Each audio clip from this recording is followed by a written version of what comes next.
Pour jouer à un jeu de rôle sur table, on peut utiliser plusieurs outils, des miniatures, des cartes plus ou moins élaborées, des règles, mais les plus importants, ce sont Du précieux. les dés, et on regarde ça ensemble.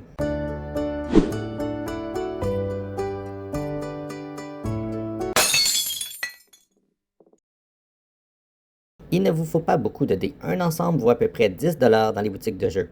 Un seul ensemble est bien suffisant.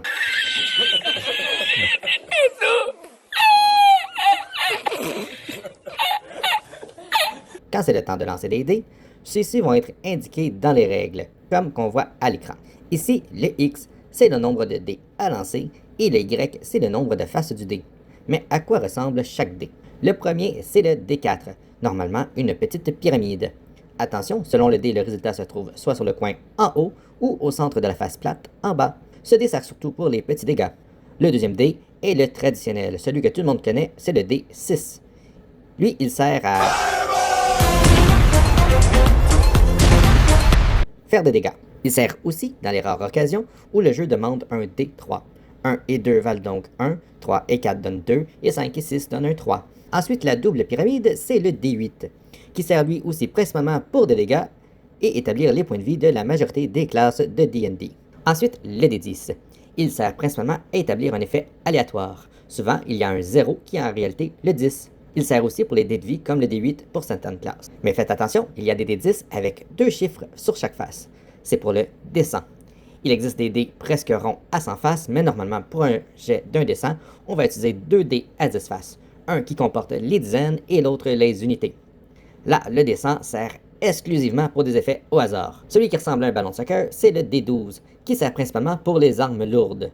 Et le dernier dé, le dé qui définit le mieux les jeux de rôle sur table, le dé à 20 faces. Le D20 sert pour presque tout.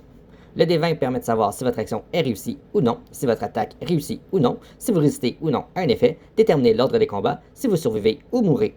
On rajoute souvent au résultat du D20 un modificateur qu'on va voir dans la prochaine vidéo. Le D20 est le vrai maître du jeu. En combat, un 1 est toujours un échec et un 20 est un coup critique. Hors combat, ce n'est pas censé s'appliquer, mais plusieurs maîtres de jeu, dont moi, appliquons le pire résultat possible dès qu'il y a un 1 et le meilleur résultat possible avec un 20. Il ne faut pas avoir peur du 1. Le 1 peut être très drôle. J'ai déjà fait un donjon où l'échec assurait la réussite du donjon. Il est aussi possible de lancer les 2 D20 dans certaines conditions, l'avantage et le désavantage. L'avantage survient lorsque les conditions sont plus propices pour assurer le succès. Exemple, ton ennemi ne te voit pas l'attaquer.